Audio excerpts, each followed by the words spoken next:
Emmanuel, c'est à vous avec eh bien, les 7 tendances clés pour 2022 pour rentrer eh bien, dans le vif du sujet. C'est à vous. Merci beaucoup Stella et ravi d'être avec vous en physique cette année et en distanciel pour ceux qui sont à distance. Donc 7 tendances pour 2022, on va en voir 5 ce matin, 2 on va dire demain matin. Donc on aura 2 sessions pour cet échange. Alors la première, c'est effectivement un petit bilan de 2021. On voit que on vit de nombreuses disruptions, on va dire qui s'accumulent, qui se mélangent, qui se combinent et tout simplement, on arrive à un big remix où tout simplement tout va être bousculé, tout va être remixé. On le sait, le Covid a été un accélérateur de changement massif. Alors évidemment, certains nous disent 2020 était la pire année de l'humanité. C'était Time qui nous le disait. Je pense que nos grands-parents auraient une vision un petit peu différente. Ce qui est sûr en tout cas, c'est que ça a été un basculement, un accélérateur. Finalement, beaucoup de gens qui avaient un certain nombre de projets de changement, de mutation, qui hésitaient encore, qui n'étaient pas encore totalement persuadés. Là, je pense que c'est bon. Ils le sont. On a bien vu que sur les usages, tout simplement, en termes digitaux, du fait du confinement, massivement, tout simplement, on a pu télétravailler, on a pu se divertir, on a tous passé du temps sur Disney+, Netflix, OCS ou les autres. On a évidemment fait du e-learning, on a fait tout simplement de la télémédecine et là on a vu la régulation avancer et puis tout simplement, on a vu les usages digitaux exploser. Et donc là, effectivement, ce qui est important, c'est de se rendre compte que même si, on va dire, le cours de la bourse en 2020, comme tout le monde a été un peu chahuté, le cours de la bourse de ces entreprises a explosé. Il a explosé, donc ça leur a donné des moyens considérables. On voit bien qu'en termes de capitalisation boursière, en quelques années, on est passé d'acteurs de la finance, de l'énergie, de la banque, de l'industrie, à essentiellement des acteurs de la tech, dans les premières places de ces capitalisations boursières. On va retrouver nos amis les GAFA, en Chine on aurait les BATX, et donc on voit bien que de plus en plus cette tech, elle devient toute puissante, elle dévore le monde. Finalement, le Covid-19, il n'a pas changé le monde, il a amplifié et accéléré des transformations, des mutations qui étaient déjà là. On a une disruption sanitaire, on la vit encore aujourd'hui. Merci pour ceux qui sont venus avec leur passe et leur masque. On a une disruption du travail, et donc ça, on le voit tous les jours. Je vois les FAB qui est là, les cours pour les étudiants et le télétravail, la collaboration en ligne. La disruption digitale, c'est pas nouveau. D'ailleurs, est-ce qu'on devrait vraiment parler de disruption quand on se dit qu'Internet, c'était quoi, 95, 26 ans qu'Internet est là, que Amazon est là avec le e-commerce, et pourtant on a vu cette accélération phénoménale. Et puis, effectivement, on a cette disruption durable et inclusive qui était déjà là, qui était déjà présente, mais qui a accéléré énormément ces derniers temps. Puis à côté de ça, on a un monde qui est de plus en plus complexe, qui est de plus en plus chahuté. On a des difficultés économiques, on a des crispations, des tensions. Il n'y a qu'à voir en ce moment comment certains peuvent être tentés de se recentrer sur leur pays, sur leur population. Et puis on a ce sujet de la surveillance technologique, soit par les grands de la tech, dans certains cas, plus pour nous vendre de la pub, soit par certains gouvernements. Bref, vous l'avez déjà entendu partout, le monde est VUCA, volatile, incertain, complexe, ambigu, c'est de plus en plus compliqué. Alors, soit on se dit que le monde est devenu horrible, complexe et angoissant, soit finalement on peut aussi se dire que c'est pas forcément une mauvaise chose que le monde change.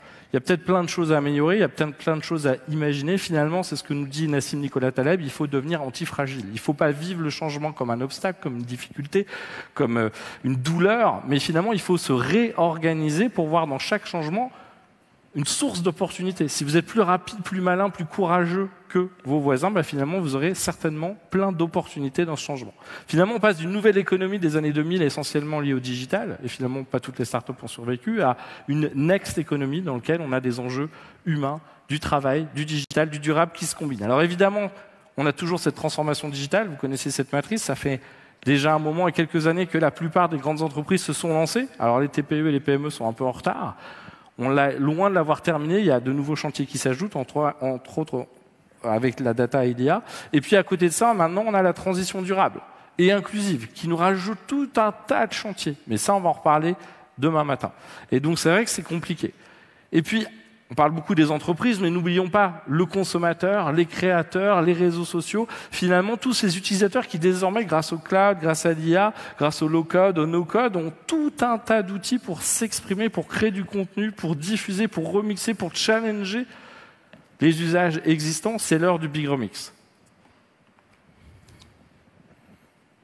Copy, transform, and combine existing materials to produce something new. Remixing is everywhere you look. TikTok is remixing. You do your version of dance moves, you lip sync to someone else's audio. You duet, literally. Soon may the wellerman come to bring us sugar and tea and rum. One day when the tonguing is done, we'll take our leave and go. Memes are remixing. You take a photo, you repurpose it, then someone else tries it, then there's a flood of everyone trying out combinations, including remixing other memes. When you take something old and use it in something new, that's remixing. Dancing in my room, swaying my feet. Remixing allows us to make music without playing instruments, to create software without coding, to create bigger and more complex ideas out of smaller and simpler ideas. You don't need expensive tools to remix, you don't need a distributor, you don't even need skills or good judgment. Everybody can remix, and everybody does.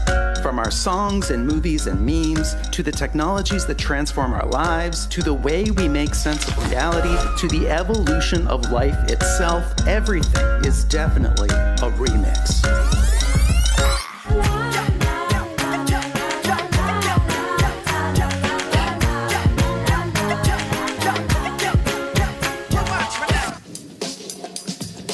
Donc, comme vous le voyez, tout est un remix. Un remix du monde du travail. On l'a bien vu à quel point, finalement, tous nos outils digitaux sont en train d'évoluer. Avant, les outils digitaux, quand on parlait de travail, c'était quoi?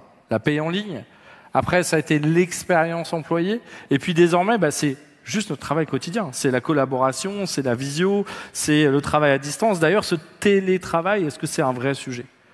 Est-ce que, finalement, c'est pas l'arbre qui cache la forêt? Est-ce que le vrai sujet, c'est 1-2 jours, avoir le droit ou pas avoir le droit? Non, je pense que, en fait, le fait d'avoir travaillé à distance, le fait d'avoir été confiné, nous a fait nous reposer tout un tas de questions sur notre sens. Pourquoi on bosse? Quelle est l'activité de notre boîte? À quoi ça sert? Est-ce que ça vaut le coup? Est-ce que les conditions de travail vont bien? En fait, il faut tout repenser. Les process, les postures, l'espace de travail, la connaissance de soi. Finalement, on remet tout sur la table parce que, finalement, voilà, pourquoi je viens, pourquoi je fais l'effort de venir. Et puis ce changement, il faut trouver le bon rythme.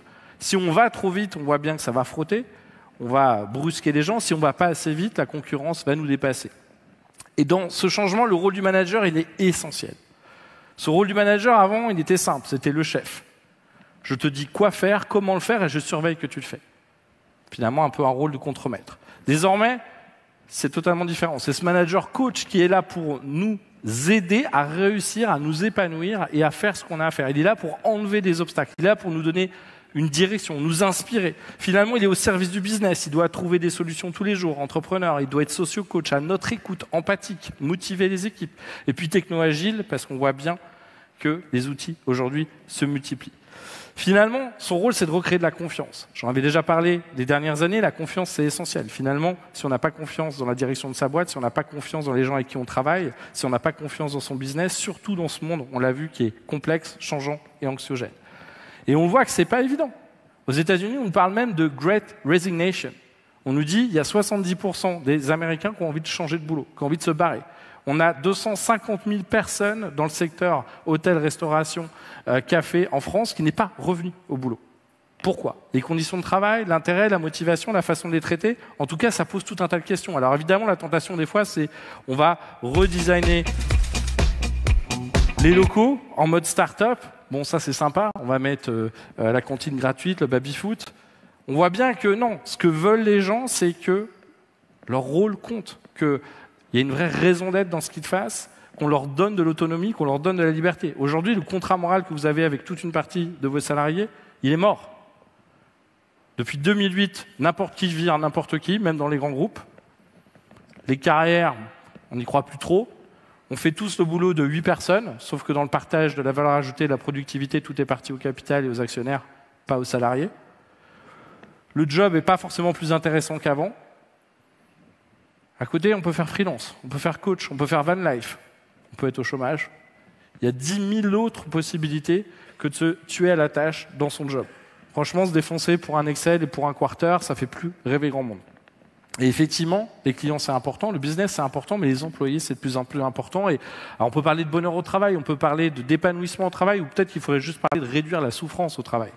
En tout cas, ce qui est sûr, c'est qu'il y a tout un tas de choses à remettre sur la table, à repenser totalement pour redonner du sens, pour redonner de l'envie, pour que les collaborateurs, les managers s'investissent à nouveau à fond dans leur job. C'est aussi l'évolution des compétences. J'ai repris un vieux slide de Vincent Montet qui nous rappelait qu'en l'an 2000, les compétences, c'était assez simple. En digital, il y avait un webmaster, un responsable SEO et un acheteur média. En 2021, regardez tout ce qu'il faut pour faire du digital. Et encore, je crois que je n'ai même pas mis toute la liste. De l'UX, de la data. Enfin, il y a tellement de possibilités. Donc, c'est vraiment hyper important de faire évoluer nos compétences. Et puis, parlons de l'agilité. On nous dit toujours, oui, il faut former nos salariés à l'agilité, il faut les former au Scrum, au Lean, etc.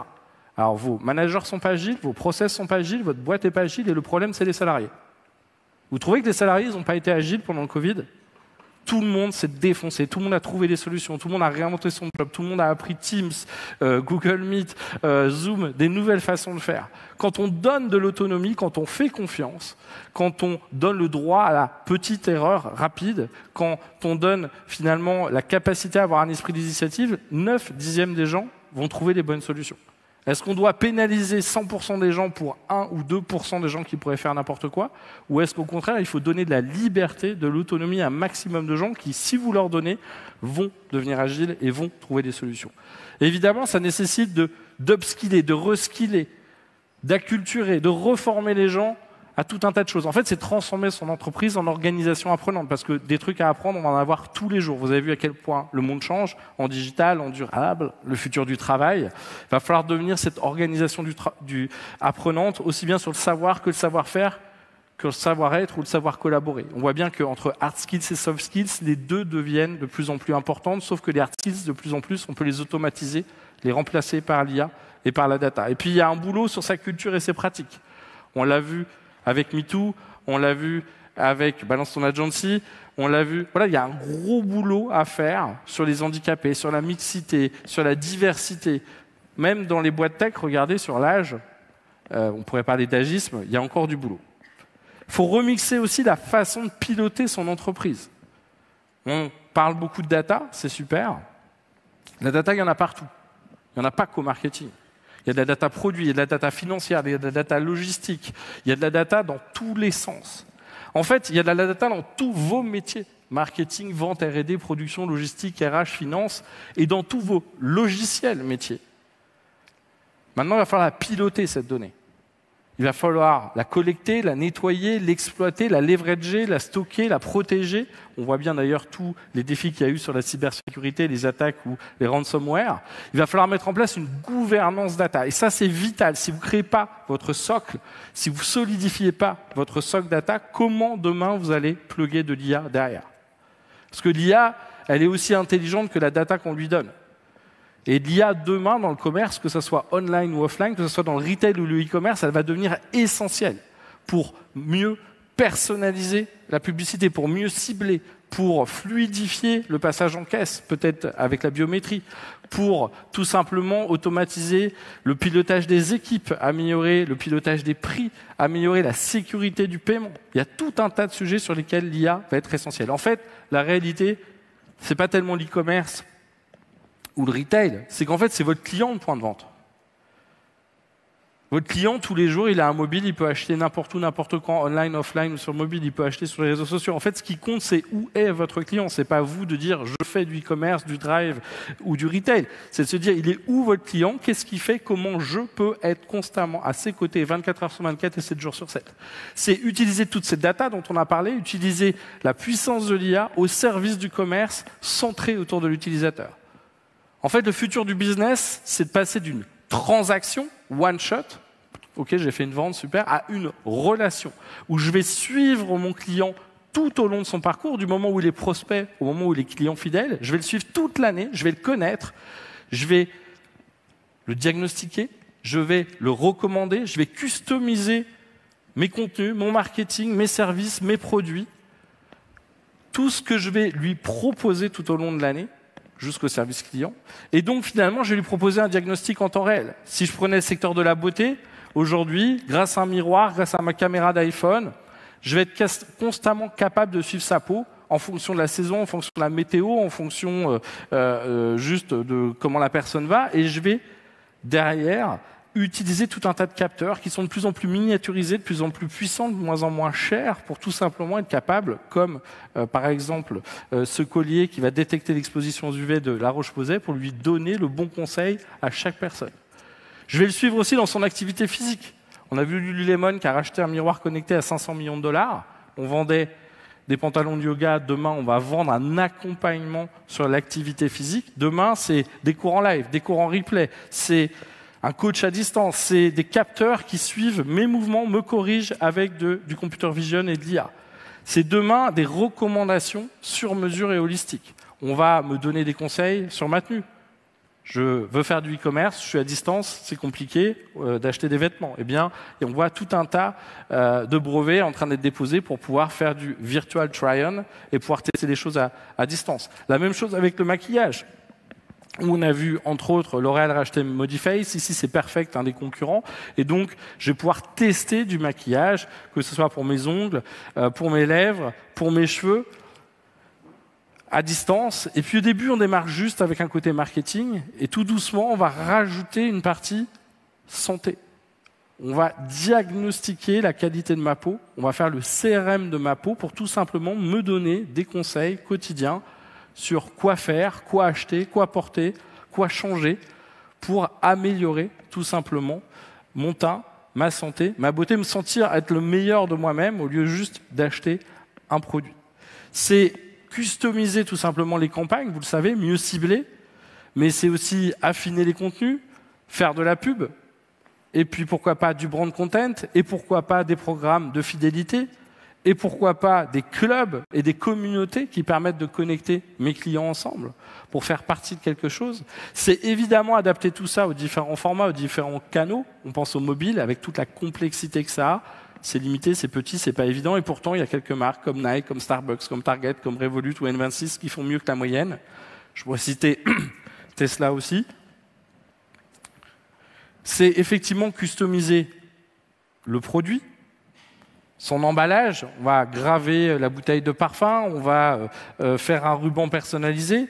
C'est customiser le produit en fonction de son envie du jour. Ça, c'est Perso, qui a été utilisé par Yves Saint Laurent chez L'Oréal. Vous allez choisir votre couleur, ça va mélanger différentes couleurs pour vous faire un rouge à lèvres sur mesure. C'est pourquoi pas un produit 100% sur mesure, un t-shirt sur mesure chez Amazon ou un shampoing sur mesure chez Prose. Et pourquoi pas demain carrément un produit adapté à votre ADN. Donc là, on voit que les choses changent. Demain, c'est aussi les traitements et les services. Je ne vais pas juste vendre des produits, je vais vendre ce qui va avec. Je vais vendre un produit connecté. Je vais vendre, pourquoi pas, de la chirurgie légère ou de la chirurgie avancée. Et pourquoi pas, demain, du bioprinting ou de la génomique. Ça peut nous paraître un peu barré, un peu fou, mais non. Demain, vos catégories vont exploser, tout va être remixé. Et donc, regardez bien au-delà.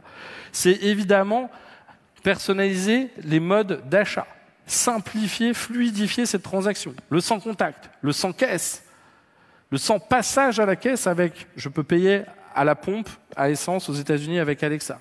Voire, j'ai même plus besoin de venir avec une carte sans contact ou un téléphone. Et là, avec Amazon One, je scanne ma paume de main. Je passe à la biométrie. Venez comme vous êtes. Vous payez avec vous-même.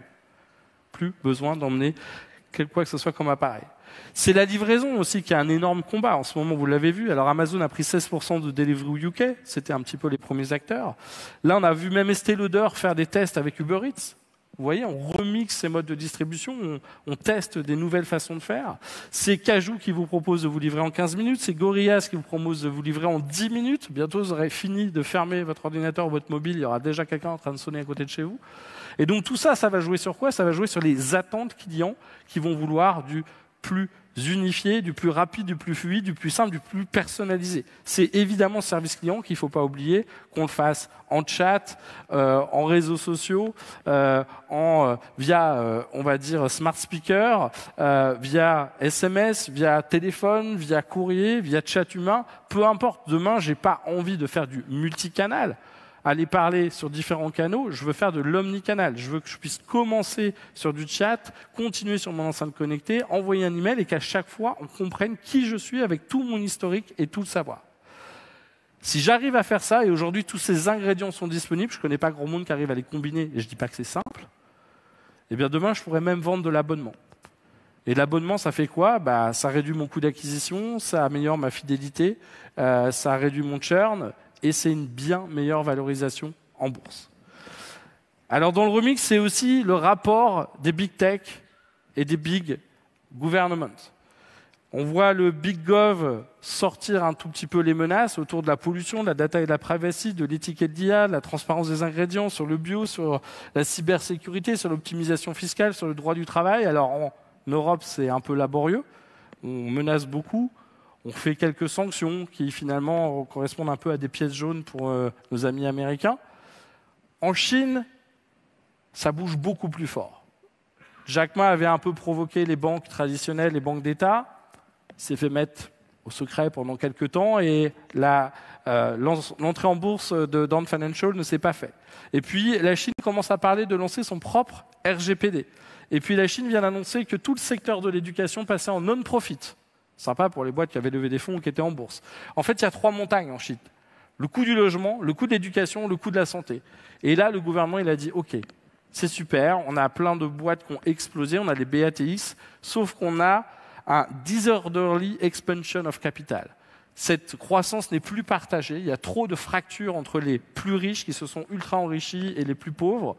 Eh bien, nous sommes le gouvernement, nous avons le pouvoir. Alors c'est sûr que là-bas, il est un peu plus autoritaire que chez nous, mais en tout cas, il reprend la main. Il reprend la main pour limiter la culture du 996, par exemple, avec trop de temps de travail. C'est aussi mettre à l'amende certains people qui avaient fraudé fiscalement. Là-bas, on ne fait pas que en parler, on les rattrape très, on va dire, sérieusement. On bannit certains des réseaux sociaux, on supprime certains classements des top célébrités. On a d'ailleurs limité aussi le nombre d'heures de jeux vidéo pour les ados. Alors aux États-Unis, c'est plutôt le défilé au Sénat. Il y a déjà une prise de conscience, il y a déjà une volonté de limiter certains abus ou certaines positions dominantes des GAFA. Bon, pour le moment, ça parle beaucoup. Finalement, il ne se passe pas grand-chose. Et puis on se rend compte que finalement, la tech, c'est un vrai sujet de pouvoir, de souveraineté. Finalement, la tech est partout, la tech est dans toutes nos vies, la tech c'est la finance, la tech c'est le pouvoir, la tech c'est les données privées. Et donc tout ça, évidemment, ça crée tout un jeu, on va dire, d'affrontement entre les États. Et puis pour terminer ce matin, bienvenue dans la matrice. Tout ce qui nous entoure est en train d'être digitalisé. Alors on avait déjà nos conversations, nos relations qui étaient de plus en plus accélérées, connectées, enrichies avec les réseaux sociaux, qui ont continué d'être boostées avec le Covid et le confinement. On a d'ailleurs vu le format vidéo exploser avec le streaming d'un côté ou les podcasts. On a vu le travail et le learning avec l'explosion aussi du e-learning qu'on connaît bien au Web Institute. Et puis le commerce. Alors commerce, on avait Doctolib, mais on a aussi tout ce live stream shopping. On s'inspire beaucoup de la Chine qui est en train de décoller. En fait, j'en ai parlé tout à l'heure avec l'intro du Big Remix. On a une multitude de nouveaux outils, no-code, low-code, SaaS, API, IA, mobile, drone, des outils fantastiques, ultra puissants, de plus en plus simples, qui permettent finalement à n'importe quel individu désormais de pouvoir lancer des nouveautés, des nouveaux services, des nouvelles startups à moindre coût. En fait, on a des concerts qui sont en train de se digitaliser, on a Unreal Engine, où vous pouvez quasiment faire un film calculé en temps réel, en 3D, avec un rendu digne de Spielberg, pour quasiment rien en termes de budget. Finalement, certains nous disent que la prochaine licorne, ce sera une personne. Ce sera one human unicorn.